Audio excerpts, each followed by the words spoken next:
एका 25 वर्षीय मुलाचं आणि 18 वर्षीय मुलीचं लग्न होणार होतं. लग्न होतं 16 एप्रिल 2025ला, पण 1 मार्च 2025 म्हणजे लग्नाच्या 1.5 महिना अगोदर होणारा जावई खूप जास्त आजारी पडला होता.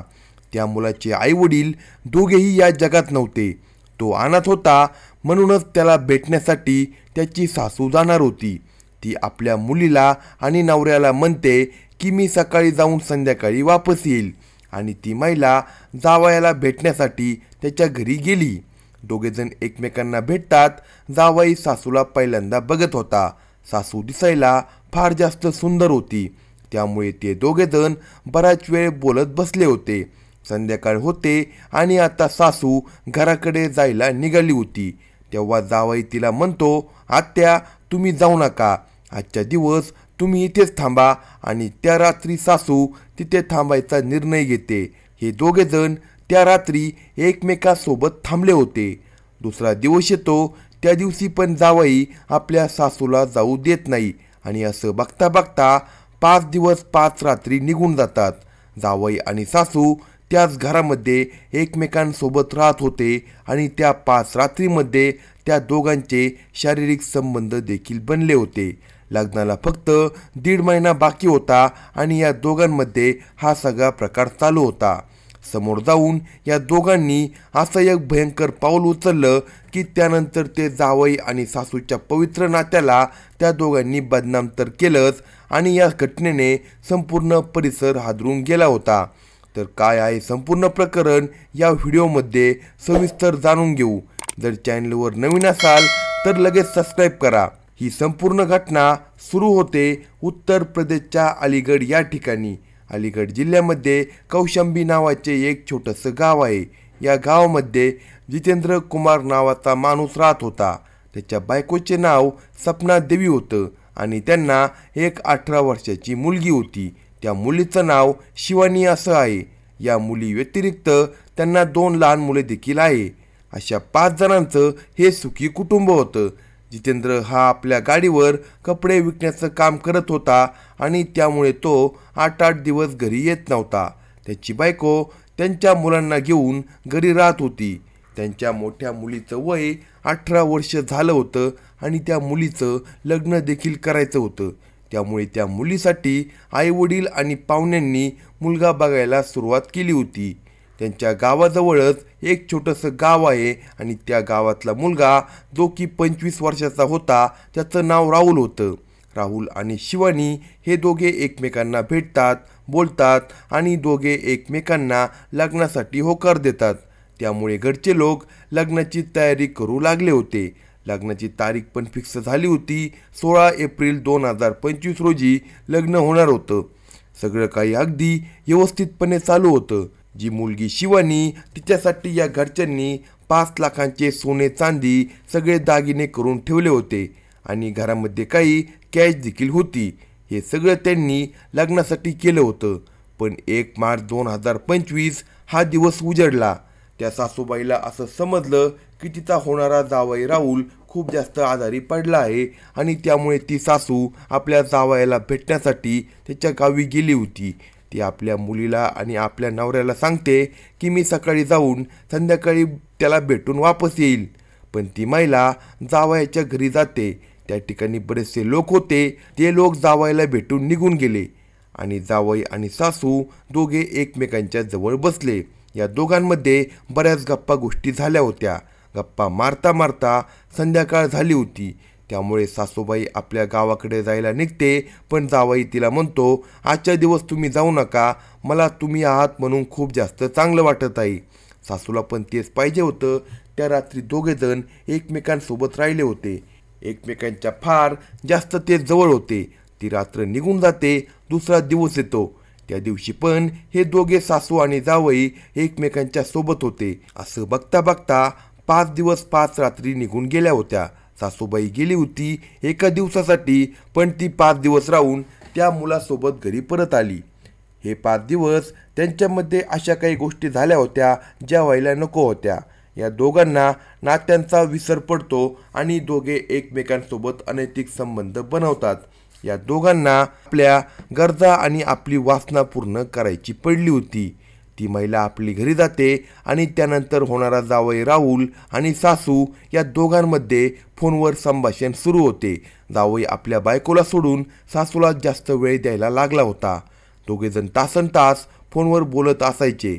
तिचा नवरा कामाला जायचा आणि तो ज्या वेळेस त्याच्या बायकोला फोन करायचा त्यावेळेस ती बाई फक्त म्हणायची, मी जावयासोबत बोलत आहे, आणि त्यांचं फोनवर बोलणं तासनतास चालू राहत होतं. ती मुलगी पण काही म्हणत नव्हती, कारण की शंका येण्याचं अजिबात कारण नव्हतं. कारण यांचं नातं तर जावई आणि सासूचं आहे, त्यामुळे दोघं त्याचा फायदा घेऊन एकमेकांना फोनवर बोलत होते. तारीख होती 6 एप्रिल 2025ची. सकाळ सकाळची वेळ होती. लग्नाच्या पत्रिका पण त्या लोकांनी काढल्या होत्या आणि ती सासूबाई आपल्या नवऱ्याला म्हणते, आज तुम्ही लग्नपत्रिका वाटायला निघून जा. तुम्ही अगोदर माझ्या बहिणीच्या घरी जा, ते इथून 200 किलोमीटर लांब आहे. तुम्ही सकाळी जा आणि संध्याकाळपर्यंत तुम्ही येऊन जाल.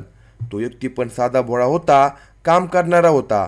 तो आपल्या बायकोचं ऐकतो आणि लग्नाच्या पत्रिका वाटायसाठी तो आपली टू व्हीलर घेऊन निघून जातो. सकाळी सकाळी तिचा नवरा निघून गेला आणि एकीकडे ही सासू आपल्या घरामधले जे पण सामान होतं, 5 लाख रुपयांचं सोनं नाणं, घरामधले दागदागिने ते बॅगेमध्ये भरते, काही कॅश घेते, आपलं काही सामान कपडे वगैरे भरते आणि नंतर जे पण त्याच्या घरी रक्कम ठेवली होती ती रोकड पण बॅगेमध्ये भरते.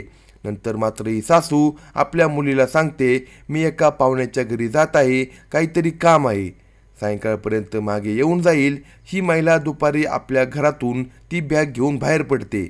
एकीकडे जावई पण घरातून सामान घेऊन बाहेर पडला होता. आता हे दोघेजण गाडी पकडून पळून गेले होते. रात्रीची वेळ झाली होती, 9:30-10 वाजले होते आणि महिलेचा नवरा पत्रिका वाटून घरी आला होता. घरी आल्यावर तो आपल्या मुलीला म्हणतो, तुझी आई सपनादेवी कुठे गेली आहे? ती मुलगी म्हणते, दुपारी आई एका पाहुण्याच्या घरी गेली होती आणि तेव्हापासून तिचा काहीच पत्ता लागत नाही. त्याला आता फार जास्त चिंता वाटायला लागली. त्याला भीती वाटायला लागली होती की बायको दुपारपासूनच गायब आहे आणि अजून पण आली नाही. त्यामुळे त्याने आपल्या बायकोला फोन केला आणि बायकोने फोन उचलला. ती म्हणाली, मी 1 तासामध्ये घरी येते, मी मार्केटमध्ये आहे, काही वस्तू विकत घेत आहे. त्यामुळे तो पण सारखा 1 तास तिला फोन करत होता.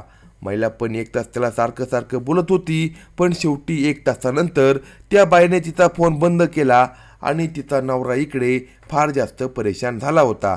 एकीकडे जावई राहुल यांच्या घरचे पाहुणे त्यांच्या घरी फोन करत होते. तर त्यावेळेस त्यांना समजलं होतं की जावई आणि सासू हे दोघेजण एकमेकांसोबत आहे. आणि नंतर सासऱ्याने आपल्या जावयाला फोन केला आणि म्हणाला, तुझ्या सासूला फोन दे, मला माझ्या बायकोसोबत बोलायचं आहे. त्यावेळी जावई आपल्या सासऱ्याला म्हणाला, बस झालं, तुम्ही माझ्या सासूबाईचा खूप छळ केला. या बाईचा तुम्ही संपूर्ण आयुष्य उद्ध्वस्त करून टाकलं.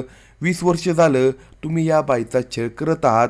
या बाईला तुम्ही खूप कष्ट दिलं, खूप दुःख दिलं आणि आता मी या बाईची चांगली काळजी घेईन. तुम्ही तिला कायमसाठी विसरून जा.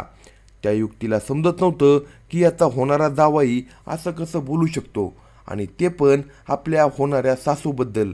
हा विचारात पडला होता. त्याला समजत नव्हतं की हे सगळं काय चालू आहे.